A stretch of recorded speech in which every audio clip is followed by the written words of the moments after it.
أعوذ بالله من الشيطان الرجيم. بسم الله الرحمن الرحيم. لله ملك السماوات والأرض يخلق ما يشاء يهب لمن يشاء إناثا ويهب لمن يشاء الذكورا أو يزوجهم ذكرانا وإناثا ويجعل من يشاء عقيما إنه عليم قدير. صدق الله العلي العظيم. സ്നേഹം നിറഞ്ഞ സത്യവിശ്വാസികളെ, വിശ്വാസിനികളെ, ജീവിതത്തിൻ്റെ എല്ലാ മേഖലയിലും അള്ളാഹുവിൻ്റെ വിധിവിലക്കുകൾ പാലിച്ചുകൊണ്ട് തഖ്വയോടുകൂടി ജീവിക്കണമെന്ന് എന്നോടെന്ന പോലെ നിങ്ങളെയും ആദ്യമായി ഉപദേശിക്കുകയാണ്. അള്ളാഹു സുബ്ഹാനഹു വ തആല നമ്മെ എല്ലാവരെയും അനുഗ്രഹിക്കുമാറാകട്ടെ. ഇസ്ലാമിലെ സ്ത്രീയുമായി ബന്ധപ്പെട്ട് നേരത്തെ കുടുംബവുമായി ബന്ധപ്പെട്ട വിഷയത്തിൽ തന്നെ ചില കാര്യങ്ങൾ നാം ചർച്ച ചെയ്തിരുന്നു. സ്ത്രീ സമൂഹവുമായി ബന്ധപ്പെട്ട ചർച്ച എന്നും സമൂഹത്തിൽ സജീവമാണ്. ഇന്നും സമൂഹത്തിൽ ആ ചർച്ച സജീവമാണ്. സ്ത്രീകൾക്ക് പൊതുസമൂഹത്തിനകത്ത് പുരുഷന് തുല്യമായ പദവി എന്ന് പറയുന്ന ഒരു കാഴ്ചപ്പാടാണ് പലപ്പോഴും ചർച്ചയുടെ ഭാഗമായി ഉന്നയിക്കപ്പെട്ടു പോരാറുള്ളത്. അത്തരം ചർച്ചകൾ വികസിക്കാറുള്ളത് ഇസ്ലാമിനെ കേന്ദ്രീകരിച്ചുകൊണ്ടാണ്. സാധാരണഗതിയിൽ കേൾക്കുമ്പോൾ ആളുകൾക്ക് തോന്നാറുള്ളൊരു കാര്യം, സ്ത്രീകൾക്ക് ഏതാണ്ട് തുല്യ പദവി വകവെച്ച് നൽകപ്പെട്ടിട്ടുണ്ട്, അത് സമൂഹത്തിലുണ്ട്, വ്യത്യസ്ത ദർശനങ്ങളിലുണ്ട്, വ്യത്യസ്ത സാമൂഹ്യ വിഭാഗങ്ങളിലുണ്ട്. ഇസ്ലാം മാത്രമാണ് സ്ത്രീകളുമായി ബന്ധപ്പെട്ട തുല്യ പദവിക്ക് വിഘാതം നിൽക്കുന്ന ഏക ആദർശം എന്ന പ്രതീതിയാണ് പലപ്പോഴും ചർച്ച രൂപപ്പെട്ടു വരുമ്പോഴും ചർച്ച വികസിച്ചു വരുമ്പോഴും ചർച്ചയിൽ ഉന്നം വെക്കുന്ന ഐഡിയോളജി എന്ന അർത്ഥത്തിൽ നമ്മുടെ മുമ്പിൽ വന്നു ചേരാറുള്ളത്. യഥാർത്ഥത്തിൽ ഇതിലും ഞാൻ പലപ്പോഴും പറയാറുള്ളത് പോലെ ഇസ്ലാമോഫോബിക്കായ ഒരു അജണ്ട പലപ്പോഴും ഇത്തരം വാദങ്ങളിലും വാദഗതികൾ ഉന്നയിക്കുന്നിടത്തും വന്നു പോകാറുണ്ട് എന്നുള്ളതാണ് വസ്തുത. അതുകൊണ്ട് തന്നെ സ്ത്രീയുമായി ബന്ധപ്പെട്ട ചർച്ച വികസിക്കുന്നത് ഇസ്ലാമിനെയും മുസ്ലിങ്ങളെയും കേന്ദ്രീകരിച്ചുകൊണ്ടാണ്. അവരുടെ സ്ത്രീകളുമായി ബന്ധപ്പെട്ട വേഷം അതിൽ പ്രശ്നവൽക്കരിക്കാറുണ്ട്. അതുപോലെ തന്നെ അവരുമായി ബന്ധപ്പെട്ട സ്വാതന്ത്ര്യം പ്രശ്നവൽക്കരിക്കാറുണ്ട്. അവർക്ക് നൽകുന്ന ഇടങ്ങളും പ്രശ്നവൽക്കരിക്കാറുണ്ട്. സ്വാഭാവികമായും അത്തരം ചർച്ച വന്നാൽ പലപ്പോഴും ചാനൽ ചർച്ചകളിൽ മീഡിയകളും പ്രോസിക്യൂട്ട് ചെയ്യാറുള്ളത് മുസ്ലിം പണ്ഡിതന്മാരെയും മതസംഘടനകളെയുമാണ്. യഥാർത്ഥത്തിൽ സ്ത്രീ പുരുഷ തുല്യത എന്ന് പറയുന്നത് ഇസ്ലാം മാത്രം ഉന്നയിക്കുന്ന ഒരു പ്രശ്നമാണോ എന്ന് നമ്മൾ പരിശോധിച്ചാൽ നമുക്കതിൻ്റെ വസ്തുത വളരെ ലളിതമായി മനസ്സിലാക്കാവുന്നതേ ഉള്ളൂ. അല്ലാത്തിടങ്ങളിലെല്ലാം സ്ത്രീയും പുരുഷനും തുല്യമാണോ? അല്ലാത്തിടങ്ങളിലെല്ലാം സ്ത്രീകൾക്കും പുരുഷന്മാർക്കും തുല്യ പരിഗണന ലഭിക്കുന്നുണ്ടോ? ഇതര മതങ്ങളിൽ ലഭിക്കുന്നുണ്ടോ? ഇതര ദർശനങ്ങൾ ലഭിക്കുന്നുണ്ടോ? ലിബറൽ പ്രസ്ഥാനങ്ങളിൽ ലഭിക്കുന്നുണ്ടോ? പുരോഗമന പ്രസ്ഥാനങ്ങളിൽ ലഭിക്കുന്നുണ്ടോ? നമ്മുടെ പാരമ്പര്യങ്ങളിൽ അതുണ്ടോ? നമ്മുടെ സമൂഹത്തിൽ പ്രാക്ടീസ് ചെയ്തുകൊണ്ടിരിക്കുന്ന സോഷ്യൽ ലൈഫിൽ അതുണ്ടോ എന്ന് ചോദിച്ചാൽ അവിടങ്ങളിലൊന്നും അതില്ല. അതേസമയം അത് ഇസ്ലാമിലുണ്ടോ എന്നതാണ് പലപ്പോഴും ചർച്ച ചെയ്യപ്പെടാറുള്ളത് എന്നുള്ളതാണ്.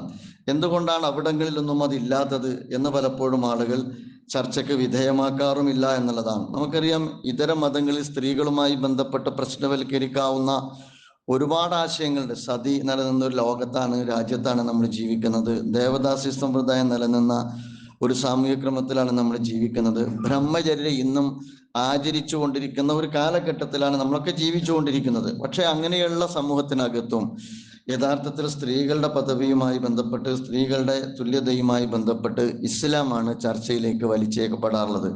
ലോകത്ത് അങ്ങനെയുണ്ടോ എന്ന് ചോദിച്ചാൽ, ലോകത്ത് അങ്ങനെ പ്രാക്ടീസ് ചെയ്യുന്നുണ്ടോ എന്ന് ചോദിച്ചാൽ, ലോകത്ത് ഭരിച്ചുകൊണ്ടിരിക്കുന്ന പ്രധാനമന്ത്രിമാരെ സ്ത്രീകളാണോ എന്ന് ചോദിച്ചാൽ, ലോകത്ത് നിലനിൽക്കുന്ന പ്രസിഡന്റുമാരെ സ്ത്രീകളാണോ എന്ന് ചോദിച്ചാൽ, ലോകത്ത് നിലനിൽക്കുന്ന പല ഭരണത്തലവന്മാരും സ്ത്രീകളാണോ എന്ന് ചോദിച്ചാൽ, നമ്മുടെ രാജ്യത്തുള്ള പ്രധാനമന്ത്രിമാരുടെയും പ്രസിഡന്റുമാരുടെയും പട്ടികയിൽ എത്ര സ്ത്രീകൾ വന്നു എന്ന് ചോദിച്ചാൽ, നമ്മുടെ രാജ്യത്ത് പുരോഗമനാശയം പറയുന്ന പ്രസ്ഥാനങ്ങളുടെ തലവന്മാരുടെ കൂട്ടത്തിൽ എത്ര സ്ത്രീകളുണ്ട് എന്ന് ചോദിച്ചാൽ, ആ ചോദ്യങ്ങൾക്കെല്ലാം നമുക്ക് ലഭിക്കുന്ന ഉത്തരം എന്ന് പറയുന്നത് ഈക്വലായിട്ടില്ല എന്നുള്ളതാണ്. അപ്പോൾ അതെന്തുകൊണ്ടാണ് എന്ന് സാമാന്യ ബുദ്ധി വെച്ച് ചിന്തിക്കുന്നതിന് പകരം ഇസ്ലാമിലും അതുപോലെ തന്നെ മുസ്ലിം സമുദായത്തിനുള്ള സ്ത്രീ തുല്യതയാണ് പലപ്പോഴും ചർച്ചയ്ക്ക് വിധേയമാക്കപ്പെടുന്നത്. നമ്മൾ മനസ്സിലാക്കേണ്ടത്, ഈക്വാലിറ്റി അല്ല, ഞാൻ പലപ്പോഴും പറയാറുള്ളതാണ്, മറിച്ച് ജസ്റ്റിസ് ആണ് അനിവാര്യമായും ഉണ്ടാകേണ്ടത്. സ്ത്രീകളോട് നീതി കാണിക്കണം, പുരുഷനോട് നീതി കാണിക്കണം. സ്ത്രീകൾക്ക് നിർവഹിക്കാനുള്ള ധർമ്മം നിർവഹിക്കുന്ന നേരത്ത് സ്ത്രീകൾക്ക് ഇടമുണ്ടാകണം, അതുപോലെ തന്നെ പുരുഷന്മാർക്കും ഇടമുണ്ടാകണം. ഈക്വാലിറ്റിക്ക് പകരം ജെൻഡർ ജസ്റ്റിസ് എന്ന് പറയുന്ന ആശയമാണ് ഇസ്ലാം മുന്നോട്ട് വെക്കുന്നത്. അതുകൊണ്ടാണ് ഞാൻ ഓതി വെച്ച ആയത്തിലും സൂറത്ത് നിസാഇന്റെ ആദ്യ ആയത്ത് നിങ്ങളെടുത്ത് പരിശോധിച്ച് നോക്കിയാൽ, യാ അയ്യുഹന്നാസ് തഖൂ റബ്ബക്കും അല്ലദീ ഖലഖക്കും മിൻ നഫ്സിൻ വാഹിദ വഖലഖ മിൻഹാ സൗജഹാ വബസ്സ മിൻഹുമാ റിജാലൻ കസീറൻ വനിസാഅ വത്തഖുല്ലാഹ അല്ലദീ തസാഅലൂന ബിഹി വൽ അർഹാം ഇന്നല്ലാഹ കാന അലൈക്കും റഖീബ. അവിടെ ഖുർആൻ പറയുന്നത് ഒന്നിൽ നിന്നാണ്, ഒരാത്മാവിൽ നിന്നാണ് മനുഷ്യനെ ഒന്നിൽ നിന്നാണ് സൃഷ്ടിച്ചത്. എന്നിട്ട് അത് കഴിഞ്ഞിട്ട് പറയുന്നു, അതിൽ നിന്ന് നിങ്ങൾ ആണുങ്ങളും പെണ്ണുങ്ങളെയും സൃഷ്ടിച്ചു, ധാരാളം ആണുങ്ങളെയും പെണ്ണുങ്ങളെയും സൃഷ്ടിച്ചു. അഥവാ വിശുദ്ധ ഖുർആൻ തന്നെ പറയുന്നത് ഇണകളായിട്ട് എന്നുള്ളതാണ്. ആ അർത്ഥത്തിലുള്ള ഉയർന്ന ഒരു കാഴ്ചപ്പാടാണ് ഇസ്ലാം ഉയർത്തിപ്പിടിക്കുന്നത്. അത് മനുഷ്യന്റെ പ്രകൃതത്തിന് അനുയോജ്യമായ കാഴ്ചപ്പാടാണ്. ഈക്വൽ അല്ല, പക്ഷെ ഇണകളാണ് എന്ന് പറയുന്നത്. സമത്വമല്ല, നീതിയാണ് എന്ന് പറയുന്നത്. അപ്പൊ അതിൽ നമ്മൾ മനസ്സിലാക്കേണ്ടത് എന്തുകൊണ്ട് എന്ന് ചോദിച്ചാൽ, ശാരീരികമായും മാനസികമായും വ്യത്യസ്ത സവിശേഷതകൾ ഉള്ളത് കൊണ്ടാണ് അത് എന്ന് നമുക്ക് കാണാൻ കഴിയും. ഇതിനെ മുൻനിർത്തിക്കൊണ്ടാണ് ഇസ്ലാം സ്ത്രീകളോട് പാലിക്കേണ്ട പെരുമാറ്റച്ചട്ടം പറയുന്നത്. സ്ത്രീകൾ പുരുഷന്മാരോട് പാലിക്കേണ്ട പെരുമാറ്റച്ചട്ടവും ഇസ്ലാം പഠിപ്പിക്കുന്നത്. നമ്മൾ മുമ്പ് ഇവിടെ പറഞ്ഞതാണ്, കുല്ലിൽ മുഅ്മിനീന യഗ്ളൂ മിൻ അബ്സാരിഹിം വയഹ്ഫളൂ ഫുറൂജഹും. പുരുഷന്മാരോടാണ് പറയുന്നത്. സ്ത്രീ പക്ഷമോ പുരുഷപക്ഷമോ അല്ല, ധാർമ്മികതയുടെ പക്ഷത്ത് നിന്നുകൊണ്ട് ഒരു സാമൂഹ്യ സംവിധാനത്തെ കെട്ടിപ്പടുക്കുന്നിടത്ത് പാലിക്കേണ്ടുന്ന അദബുകളെ കുറിച്ചാണ് ഖുർആൻ പറയുന്നത്. അതുകൊണ്ട് പുരുഷനോട് പറയുന്നുണ്ട്, നീ നിന്റെ ദൃഷ്ടിയെ ശ്രദ്ധിക്കണം, നീ നിന്റെ ലൈംഗിക അവയവങ്ങളെയും നീ സൂക്ഷിക്കണം. അതേപോലെ തന്നെ സ്ത്രീയോടും പറയുന്നുണ്ട്, നീയും നിന്റെ ദൃഷ്ടിയെ ശ്രദ്ധിക്കണം, നീയും നിന്റെ ലൈംഗിക അവയവങ്ങളെ ശ്രദ്ധിക്കണം, നിന്റെ സൗന്ദര്യങ്ങളെ ശ്രദ്ധിക്കണം, നിന്റെ മാറിടം തുറന്നിടാതെ നീ ശ്രദ്ധിക്കണം, മറക്കണം എന്ന് തുടങ്ങിയുള്ള ഒരുപാട് കാര്യങ്ങൾ സ്ത്രീകളോടും വിശുദ്ധ ഖുർആൻ പറയുന്നുണ്ട്. മഹാനായ പ്രവാചകൻ റസൂലുള്ളാഹി സ്വല്ലല്ലാഹു അലൈഹി വസല്ലമയുടെ പത്നിമാരെ അഭിമുഖീകരിച്ചുകൊണ്ട് ഖുർആൻ പറയുന്നുണ്ടല്ലോ, യാ നിസാ അൻ-നബിയ ലസ്തുന്ന കഅഹദിൻ മിനൻ നിസാ ഇൻ ഇത്തഖൈതുന്ന ഫലാ തഖ്ലഅന ബിൽ ഖൗലി ഫയത്മഅ അല്ലദീ ഫീ ഖൽബിഹി മറദുൻ വഖുൽന ഖൗലൻ മഅറൂഫ. നിങ്ങൾ ഒരിക്കലും കൊഞ്ചിക്കുഴഞ്ഞ് സംസാരിക്കേണ്ടത്. നിങ്ങൾ മറ്റ് സ്ത്രീകളെ പോലെ അല്ല, നിങ്ങൾ പ്രവാചകന്റെ പത്നിമാരാണ്, ഉമ്മഹാത്തുൽ മുഅ്മിനീങ്ങളാണ്. നിങ്ങൾ അതുകൊണ്ട് മറ്റുള്ളവരുടെ മുമ്പിൽ കൊഞ്ചിക്കുഴഞ്ഞ് സംസാരിക്കരുത് എന്ന് പറഞ്ഞിട്ട് ഖുർആൻ പറയുന്നുണ്ട്. രോഗമുള്ള മനസ്സുകളിൽ ആഗ്രഹം ജനിപ്പിക്കുന്ന വിധത്തിൽ നിങ്ങൾ പെരുമാറരുത് എന്ന് ഖുർആൻ പറയുന്നുണ്ട്. ഈ പറയുന്നത് പ്രവാചകന്റെ പത്നിമാരോട് മാത്രമല്ല, സ്ത്രീ സമൂഹത്തോട് മുഴുവനുമായിട്ടാണ് എന്ന് ഖുർആൻ വ്യാഖ്യാതാക്കൾ ഇതിനെക്കുറിച്ചുള്ള വിശദീകരണത്തിൽ നൽകുന്നതായി നമുക്ക് കാണാവുന്നതാണ്. അപ്പോൾ ഈ അകലമുണ്ട് എന്നുള്ളത് പ്രകൃതിപരമാണ്. ആ അകലമുള്ളതോടൊപ്പം തന്നെ പാലിക്കേണ്ടുന്ന അദബ് എന്ന് പറയുന്നത് ആരോഗ്യകരമായ ഒരു സമൂഹത്തെ വളർത്തിയെടുക്കുന്നതുമായി ബന്ധപ്പെട്ട് കൂടിയാണ്. അവിടെ നമ്മൾ മനസ്സിലാക്കേണ്ട, റസൂലുള്ളാഹി സ്വല്ലല്ലാഹു അലൈഹി വസല്ലം പറയുന്നുണ്ട്, ലാ യഖ്ലുവന്ന അഹദുക്കും ബിംറഅത്തിൻ ഇല്ലാ മഅദി മഹ്റം. നിങ്ങൾ ഒരിക്കലും ഒരു പുരുഷൻ ഒരു സ്ത്രീയോട് തനിച്ചാകരുത് എന്ന് റസൂലുള്ളാഹി സ്വല്ലല്ലാഹു അലൈഹി വസല്ലം പറയുന്നുണ്ട്. ഒരാണും ഒരു പെണ്ണും തനിച്ചാകരുത്. ഒരാണും ഒരു പെണ്ണും തനിച്ചാകരുത് എന്ന് മാത്രമല്ല, റസൂലുള്ളാഹി സ്വല്ലല്ലാഹു അലൈഹി വസല്ലം മറ്റൊരു ഹദീസിൽ പറയുന്നത്, ഒരാണും ഒരു പെണ്ണും തനിച്ചാൽ, മഹ്റം ഇല്ലാതെ തനിച്ചായാൽ യഥാർത്ഥത്തിൽ അവിടെ മൂന്നാമതായി പിശാച് ഉണ്ടാകുമെന്ന് നബി തിരുമേനി സല്ലല്ലാഹു അലൈഹി വസല്ലം നമ്മെ പഠിപ്പിക്കുകയാണ്. അത് ഓഫ്ലൈനിലാകാൻ പാടില്ല, ഓൺലൈനിലാകാൻ പാടുണ്ടോ എന്ന് ചോദിച്ചാൽ അവിടെയും ആ സൂക്ഷ്മത പാലിക്കണം എന്നുള്ളതാണ്. പാതിരാവുകൾ, രാത്രിയുടെ അന്ത്യാമങ്ങളിൽ ഞാനും ഒരു അന്യ സ്ത്രീയും എൻ്റെ ഓൺലൈൻ കണക്ഷനിൽ, ഓൺലൈൻ ചാറ്റിങ്ങിൽ അതിൻ്റെ എല്ലാ അതിൻ്റെ എല്ലാ ബൈനറികളും ലംഘിച്ചുകൊണ്ട് ചാറ്റ് ചെയ്യുന്നുവെങ്കിൽ ഞാൻ പറയുക അത് ഈ ഹദീസിന്റെ ബാധകമാണ്. അപ്പോൾ ഇസ്ലാം എന്ന് പറയുന്നത് ഒരു പ്രകൃതിയുടെ മതമാണ്, പ്രകൃതിയുടെ ദർശനമാണ്. അതുകൊണ്ട് പ്രകൃതിപരമായി ജെൻഡർ ഈ രണ്ട് വ്യത്യസ്തമായ ലിംഗ വൈജാത്യങ്ങളെ അല്ലെങ്കിൽ ലിംഗ വൈവിധ്യങ്ങളെ ഇസ്ലാം അതിൻ്റെതായ തലത്തിൽ അതിൻ്റെ അകലം പാലിച്ചുകൊണ്ട്, അതിൻ്റെ അദബ് പാലിച്ചുകൊണ്ട് ജീവിക്കണമെന്ന് പഠിപ്പിക്കുന്നത് ഇസ്ലാമിനെ സംബന്ധിച്ചിടത്തോളം കാലോചിതമായ വിദ്യാഭ്യാസമായിട്ടാണ് നമ്മൾ കാണേണ്ടത്. അകലം അംഗീകരിച്ചതാണ് ലോകം, സമൂഹം, സമുദായം, പാരമ്പര്യം, മതങ്ങൾ, ദർശനങ്ങൾ. നിങ്ങൾ ആലോചിച്ച് നോക്കി, ഇതെല്ലാം എല്ലായിടത്തും ബാധകമാണ്. നമുക്കറിയാം, ആണും പെണ്ണും ഒരു വേഷമല്ലല്ലോ. ഇസ്ലാമിൽ മാത്രമല്ല, ഹൈന്ദവ കമ്മ്യൂണിറ്റിയിൽ ഒരു വേഷമാണോ, ക്രൈസ്തവ കമ്മ്യൂണിറ്റിയിൽ ഒരു വേഷമാണോ? അതൊന്നുമില്ല. മതങ്ങളില്ല എന്ന് പറയുന്ന പുരോഗമനവാദികളുടെ വീടുകളിലേക്ക് ചെന്നാൽ നിങ്ങൾ ആണും പെണ്ണും ഈക്വൽ ആണോ? ഡ്യൂട്ടിയിൽ ഈക്വൽ ആണോ? ധർമ്മം നിർവഹിക്കുന്നിടത്ത് ഈക്വൽ ആണോ? അല്ല എന്നുള്ളത് നമുക്ക് എല്ലാവർക്കും കാണാവുന്നതാണ്. അതിന് മാനിച്ചുകൊണ്ടാണ് നമ്മുടെ സാമൂഹിക ഘടന രൂപപ്പെട്ടത് എന്ന് നമുക്ക് അറിയാവുന്നതാണ്. അതുകൊണ്ടാണ് ലേഡീസ് ഒള്ളി ഉണ്ടാകുന്നത്, ജെൻസ് ഒള്ളി ഉണ്ടാകുന്നത്, ലേഡീസ് ഹോസ്റ്റൽ ഉണ്ടാകുന്നത്, മെൻസ് ഹോസ്റ്റൽ ഉണ്ടാകുന്നത്, ലേഡീസ് സീറ്റ് ഇൻ ബസ് ഉണ്ടാകുന്നത്, അതുപോലെ തന്നെ ലേഡീസ് കമ്പാർട്ട്മെന്റ് ഇൻ ട്രെയിൻ ഉണ്ടാകുന്നത്. ഈ ഒരു സ്വഭാവത്തിലുള്ള ഒരു വിഭജനവും അതുപോലെ തന്നെ നാഗരിക ക്രമമൊക്കെ രൂപപ്പെടുന്നത് ഈ യാഥാർത്ഥ്യത്തെ അംഗീകരിക്കുന്നത് കൊണ്ടാണ്. ഈ യാഥാർത്ഥ്യം അംഗീകരിച്ചുകൊണ്ടുള്ള ഉയർന്ന സദാചാര ബോധം നൽകുന്നു എന്നുള്ളതാണ് ഇസ്ലാമിന്റെ പ്രത്യേകത.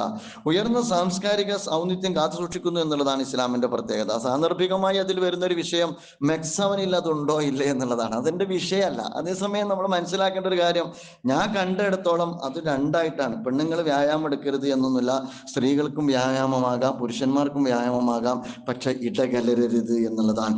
ഇടകലരരുത് എന്നുള്ളത് ഒരു പണ്ഡിതൻ പറഞ്ഞാൽ അത് പണ്ഡിതൻ ആര് എന്നുള്ളത് നമ്മുടെ വിഷയമല്ല, ഇസ്ലാമിന്റെ അധ്യാപനമാണ്. സ്ത്രീകളും പുരുഷന്മാരും, അന്യ സ്ത്രീകളും അന്യ പുരുഷന്മാരും ഇടകലരരുത് എന്ന് പറയുന്നത് ദീനീപരമായ മാർഗനിർദ്ദേശമാണ്. ഇടകലരുന്നുണ്ടോ എന്ന് ചോദിച്ചാൽ ഞാൻ ഇടകലരുന്നത് കണ്ടില്ല. പക്ഷെ ഇടകലരുന്നത് പൊതു ഇടങ്ങളിലായാലും അല്ലാത്തിടങ്ങളിലായാലും ആണും പെണ്ണും പാലിക്കേണ്ടുന്ന അകലം പാലിക്കാതെ പോകുന്നത് യഥാർത്ഥത്തിൽ ഇസ്ലാമിന്റെ മാർഗനിർദ്ദേശത്തിന് വിരുദ്ധമാണ് എന്ന വിദ്യാഭ്യാസം ഏത് പണ്ഡിതനായാലും ഇസ്ലാമിന്റെ മാർഗനിർദ്ദേശങ്ങൾ വളരെ റെലവൻ്റ് ആയ ഒരു കാര്യമാണ് ആ പറയുന്നത് എന്നുള്ളത് ഒരു വസ്തുതയാണ്. അതേസമയം തന്നെ നമ്മൾ അപ്പോഴും ആത്മപരിശോധന നടത്തേണ്ടുന്ന ഒരുപാട് കാര്യങ്ങളുണ്ട് എന്നുള്ളതാണ്. കാരണം നമ്മൾ മനസ്സിലാക്കേണ്ട ഒരു കാര്യം, സ്ത്രീ വിഷയത്തിൽ ഇസ്ലാമിന്റെ നിലപാട് ഡിഫെൻസീവ് അല്ല, മറിച്ച് പ്രോഗ്രസീവാണ്, പുരോഗമനപരമാണ്. ആ പുരോഗമനപരമായ ഇസ്ലാമിന്റെ നിലപാടുകളെ സമൂഹത്തിന്റെ മുമ്പാകെ സാക്ഷ്യപ്പെടുത്താൻ നമുക്ക് കഴിഞ്ഞിട്ടുണ്ടോ എന്ന് ചോദിച്ചാൽ കഴിഞ്ഞിട്ടില്ല എന്ന് കൂടി നമ്മൾ മനസ്സിലാക്കേണ്ടതുണ്ട്. അതും നമ്മൾ കറക്റ്റ് ചെയ്യേണ്ടുന്ന ഒരു ഭാഗമാണ്. ഒരു ഭാഗത്ത് ഇടകലരരുത് എന്നുള്ളത് മാത്രം പറഞ്ഞു പോയാൽ മതിയാവൂല. മറ്റേത് മതത്തെക്കാളും മറ്റേത് മതേതര ദർശനങ്ങളെക്കാളും യഥാർത്ഥത്തിൽ സ്ത്രീക്ക് ഏറ്റവും കൂടുതൽ പരിഗണന കൊടുക്കുന്ന ഒരു ദർശനമാണ് ഇസ്ലാം എന്നുള്ളതൊരു വസ്തുതയാണ്. അതുകൊണ്ടാണ് വിവാഹത്തിൽ സമ്മാനമുള്ളത് അവൾക്കാണ്. ഉപജീവന മാർഗവുമായി ബന്ധപ്പെട്ട് ജീവിതത്തിൽ കുടുംബത്തെ പോറ്റേണ്ട ഉത്തരവാദിത്തം പുരുഷനാണ്. റിജാല ഖവ്വാമുന അലൻ നിസാഇ ബിമാ ഫളലല്ലാഹു ബഅദുഹും അലാ ബഅദിൻ വബിമാ അൻഫഖൂ മിൻ അംവാലിഹിം എന്ന് ഖുർആൻ തന്നെ വളരെ സംയുക്തമായി പറഞ്ഞതാണ്. ഞാനും എൻ്റെ ഭാര്യയുമുള്ള എൻ്റെ ജീവിതത്തിനകത്ത് എൻ്റെ ഭാര്യയെ സംബന്ധിച്ചിടത്തോളം പലപ്പോഴും എൻ്റെ ഭാര്യയെ സംബന്ധിച്ചിടത്തോളം അവൾ ജോലി ഉണ്ടെങ്കിൽ പോലും കുടുംബത്തിന്റെ ഉത്തരവാദിത്തം ഒക്കില്ല. അവളെ സമ്പാദ്യമൊക്കെ സേവ് ചെയ്യാം, അവളെ കൂടി പോറ്റേണ്ട ഉത്തരവാദിത്തം എനിക്കാണ്. അഥവാ ഭർത്താവിനെ സംബന്ധിച്ചിടത്തോളമാണ് ഉത്തരവാദിത്വം എന്നുള്ളത് ഖുർആന്റെ ഏറ്റവും വലിയൊരു അധ്യാപനമാണ്. അതുപോലെ തന്നെ നമ്മൾ മനസ്സിലാക്കേണ്ടത് വിവാഹ സമ്മാനം അവൾക്കാണ്. ഇനി ഉപ്പ ഉമ്മ എന്ന് വന്നാൽ അള്ളാഹുവിന്റെ റസൂലും കഴിഞ്ഞാൽ പിന്നെ ഏറ്റവും പ്രാമുഖ്യം ആർക്കാണ്? ഉമ്മാക്കാൻ, ഉപ്പാക്കല്ല, ഉമ്മാക്കാൻ. അള്ളാഹിന്റെ റസൂലിനോട് ചോദിച്ച ചോദ്യത്തിന്റെ മൂന്ന് ഉത്തരവും ആരോടാണ് കടപ്പാട് എന്ന് ചോദിക്കുമ്പോൾ റസൂലുള്ളാഹി സ്വല്ലല്ലാഹു അലൈഹി വസല്ലം പറയുന്നില്ല ഉമ്മിക്ക, ഉമ്മാനോടാണ്. രണ്ടാമത്തെ ചോദ്യത്തിന് ആരോടാണ്? ഉമ്മിക്ക, ഉമ്മാനോടാണ്.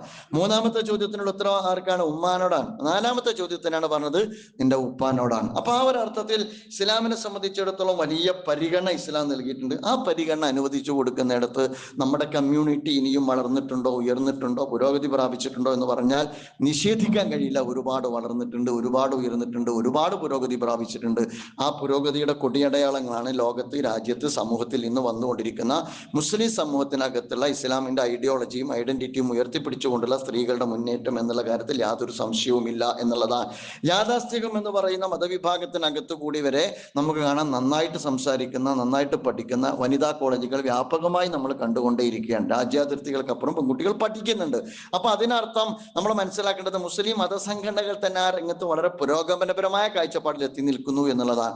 പക്ഷേ അത് മതിയോ എന്ന് ചോദിച്ചാൽ ഇനിയും നമുക്ക് ഒരുപാട് കാര്യങ്ങൾ ശ്രദ്ധിക്കേണ്ടതുണ്ട് എന്നുള്ളത് തന്നെയാണ്. സ്ത്രീ വിദ്യാഭ്യാസത്തിന്റെ കാര്യത്തിൽ, സ്ത്രീ ജോലി ചെയ്യുന്നതിന്റെ കാര്യത്തിൽ, സ്ത്രീകൾ പൊതു ഇടങ്ങളിൽ ഇറങ്ങുന്നതുമായി ബന്ധപ്പെട്ട കാര്യത്തിൽ, അവരുടെ ചിന്തയുടെ കാര്യത്തിൽ, അവരുടെ കാഴ്ചപ്പാടുകൾ അംഗീകരിക്കുന്നിടത്ത്, അവരുടെ സർഗസിദ്ധികൾ വളർത്തുന്നതുമായി ബന്ധപ്പെട്ട്, അവരുടെ ആത്മാവിഷ്കാരങ്ങൾക്ക് ഇടം കൊടുക്കുന്നതുമായി ബന്ധപ്പെട്ട് അകലങ്ങൾ പാലിക്കണം, പരിധികൾ പാലിക്കണം, സ്ത്രീകളുടെ അതവ് പാലിക്കണം, പുരുഷനും പുരുഷന്റെ അതവ് പാലിക്കണം എന്നതൊക്കെ പറയുമ്പോൾ അത് ഏകപക്ഷീയമായി പോകുന്ന ഒരു സാഹചര്യം ചിലപ്പോഴെങ്കിലും നമ്മുടെ മതസമൂഹത്തിനകത്ത് വന്നു പോകുന്നുണ്ടോ എന്ന് മതസമൂഹത്തിന്റെ ഭാഗത്ത് നിന്ന് യഥാർത്ഥത്തിൽ ആത്മപരിശോധന നടത്തേണ്ടതാണ്. അവരുടെ വിവാഹവുമായി ബന്ധപ്പെട്ടും അവരുടെ കുടുംബവുമായി ബന്ധപ്പെട്ടും അവരുടെ വിവാഹമോചനവുമായി ബന്ധപ്പെട്ടും. അതുകൊണ്ട് സ്ത്രീ പുരുഷ തുല്യതയെ കുറിച്ച് പറയുമ്പോൾ സ്ത്രീകൾക്ക് ഇസ്ലാം കൊടുക്കുന്ന വളരെ പുരോഗമനപരമായ കാഴ്ചപ്പാടുകളെ നമുക്ക് വളരെ കൃത്യമായി പ്രതിനിധീകരിക്കാനും അതുപോലെ തന്നെ സമൂഹത്തിന്റെ മുമ്പ് അവതരിപ്പിക്കാനും നമുക്ക് കഴിയണം എന്നുള്ളതാണ്.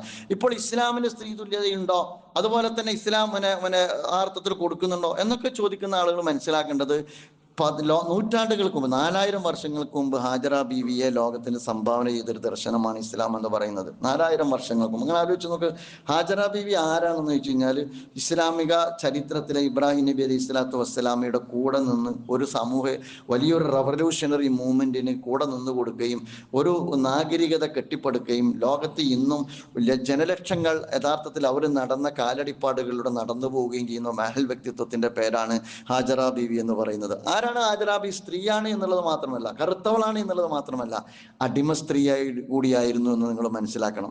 ആ അടിമ സ്ത്രീയായ ഹാജറാബി ഈ കാലഘട്ടത്തിലും അനുസ്മരിക്കപ്പെടുന്നത് എന്തുകൊണ്ടാണ്? ഇസ്ലാം സ്ത്രീത്വത്തെ ഏത് ലെവലിലാണ് കാണുന്നത് എന്നതിൻ്റെ ഏറ്റവും നല്ല ഉദാഹരണമാണ് എന്നാണ് ഞാൻ പറയുക. അഥവാ ആ കാലഘട്ടത്തിൽ മക്കയിൽ അവർ ഉപേക്ഷിച്ച് പോരുമ്പോൾ, മഹാനായ ഇബ്രാഹിം നബി അലൈഹി സ്വലാത്തു വസ്സലാം തിരിഞ്ഞു പോരുമ്പോൾ തൻ്റെ കുഞ്ഞിനെയും ചേർത്ത് നിർത്തി അവർ ഒരു സമൂഹത്തെ, ഒരു ഒരു ഒരു ഒരു തലമുറയെ മാത്രമല്ല, ഒരു സമൂഹത്തെ മാത്രമല്ല, ഒരു നാഗരികതയെ കെട്ടിപ്പടുക്കുന്നിടത്ത് അവർ അവരുടെ ജീവിതത്തെ സമർപ്പിക്കുകയാണ് എന്നുള്ളതാണ്. നിങ്ങൾ ആലോചിച്ച് നോക്കി, ഇച്ഛാശക്തിയുടെ പ്രതീകമായി നമ്മൾ ചരിത്രത്തിൽ വായിച്ചെടുക്കുന്ന ആസിയ ബീവി എന്ന് പറയുന്നത് ഇസ്ലാമിക ചരിത്രത്തിലെ ഒരു വനിതയല്ലേ, ധീര വനിതയല്ലേ? വിശുദ്ധ ഖുർആൻ പറയുന്നില്ലേ, വദറബല്ലാഹു മസലൻ ലില്ലദീന ആമനു ഇംറഅത ഫിറഔന ഇദ ഖാലത് റബ്ബി ഇബ്നി ലി ഇൻദ ബൈതികം ഫിൽ ജന്ന ബൈതൻ ഫിൽ ജന്ന വനജ്ജിനി മിൻ ഫിറഔന വഅമലിഹി വനജ്ജിനി മിനൽ ഖൗമിൽ ളാലിമീൻ. എവിടെയാണ് ആസിയ ബീവി വളരുന്നത്? ഫറോവയുടെ കൊട്ടാരത്തിലല്ലേ.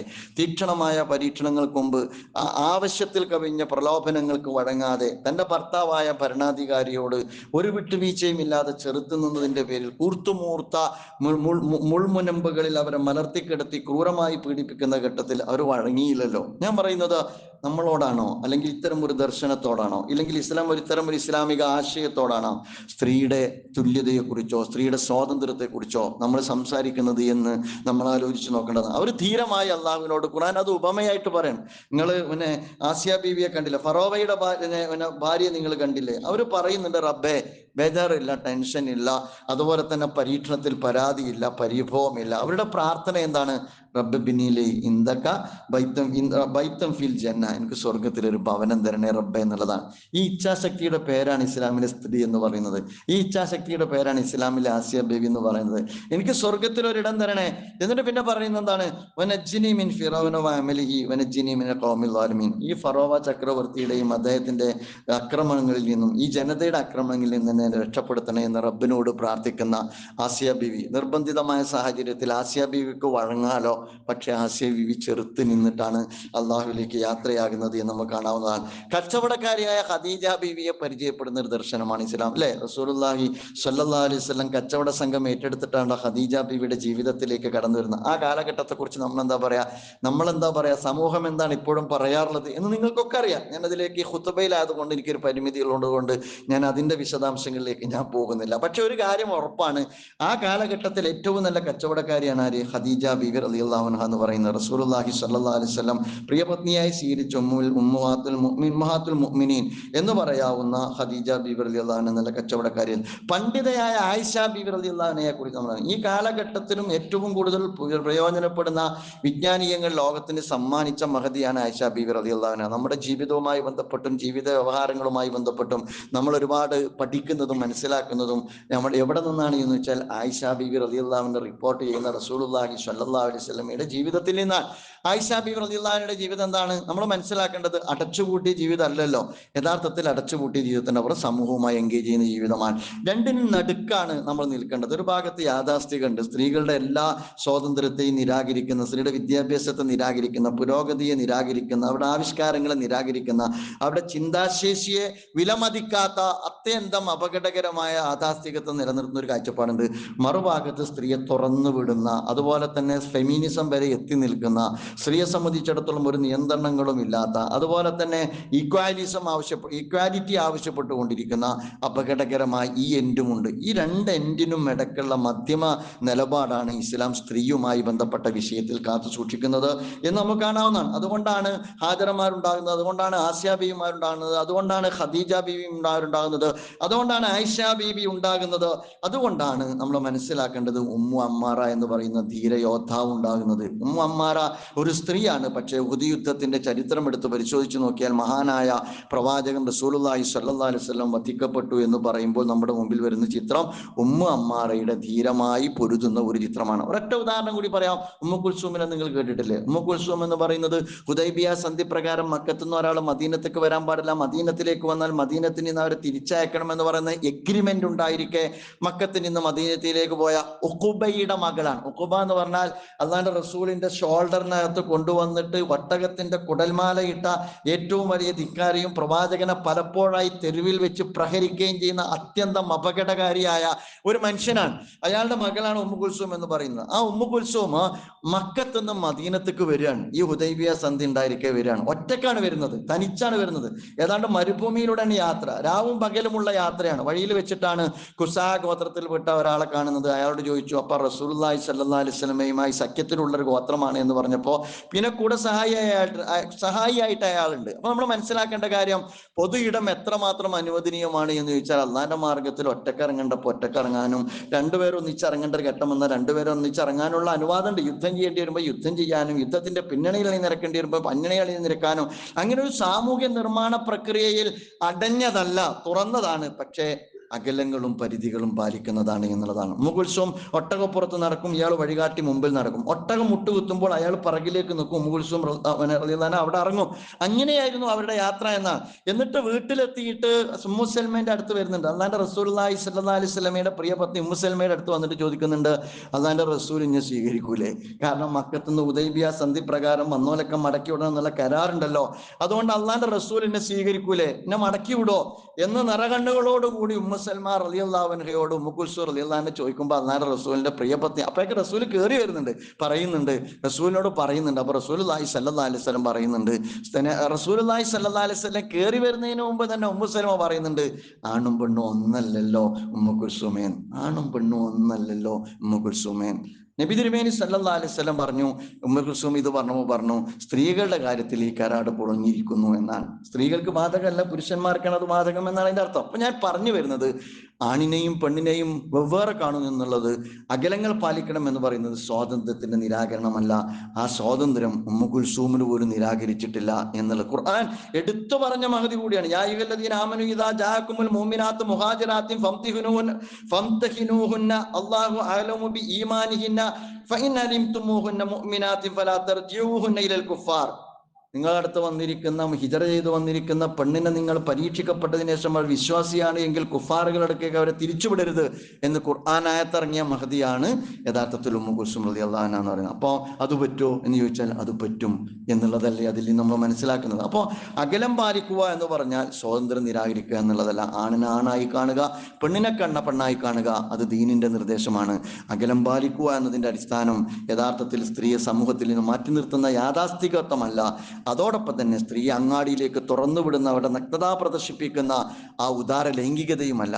അതിനിടയ്ക്കുള്ള പവിത്രമായ ഉജ്ജ്വലമായ ധാർമ്മിക പരിധികൾ പാലിക്കുന്ന മാനദണ്ഡങ്ങളും അതുപോലെ തന്നെ മൗലികമായ തത്വങ്ങളുമാണ് ഇസ്ലാം സ്ത്രീയുടെ കാര്യത്തിൽ നിർദ്ദേശിക്കുന്നത്. അല്ലാഹു സുബ്ഹാനഹു വ തആല യഥാവിധി ഇസ്ലാമിന്റെ ഈ മൂല്യങ്ങളെ പ്രതിനിധീകരിക്കാനും അതിനെ സാക്ഷ്യപ്പെടുത്താനും അതോടൊപ്പം തന്നെ തെറ്റായ പൊതുബോധം നിരന്തരമായി സൃഷ്ടിക്കപ്പെട്ടുകൊണ്ടിരിക്കുന്ന ഈ സമൂഹത്തിന്റെ ഹൃദയാന്തരങ്ങളിലേക്ക് ഇസ്ലാമിന്റെ സുന്ദരമായ സത്യസാക്ഷ്യം നിർവഹിക്കാനും നമ്മെ എല്ലാവരെയും അനുഗ്രഹിക്കുമാറാകട്ടെ.